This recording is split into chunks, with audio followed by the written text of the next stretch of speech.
बस आदर दस मुख मैनू तेरे दर्द फिराक विच रोनी अखियां केड़ा कीता मैं दस कसूर कोई एवें मैं न मानी नू खोनी अखियां जालम चोट उत्ते आके चोट मारे जहम इजर वाले मुड़ मुड़ धोनी अखियां मोहम्मद आलमा नक विच जानी आ गई रिया मेरियां मोल ना होनी अखियां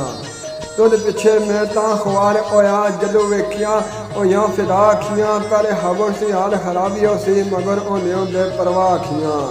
तेन कुछ परवाह ना चाह साढ़े तेरा मोल ना खान वसा अखियां इस तलब विच आलमा उमर गुजरी वसल यार थी होइयां फना अखियां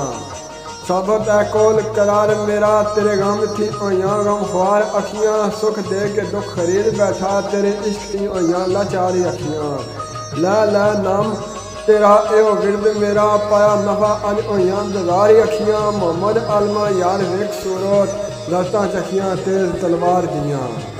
जान मैं किते कुर्बान आदर होइयां तप के वांग तनोरी अखियां जालम हो के जुल्म कमा नाई तेरा कीता की दस कसूरी अखियां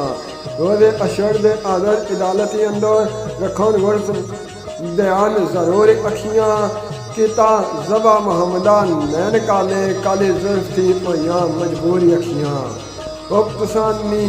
जबा कीता बेसबर बेअकुल सदानी अखियां तेरे इश्क सदा ने मस्त कीता अंजो मीना दे वांग बरसानी अखियां लगी आग बछोड़े दी बड़की उठी अथरू गजब दे शोले बजान अखियां गल्लां करन थी आलमा रही इमात पईयां शालियां नाल समझानी अखियां।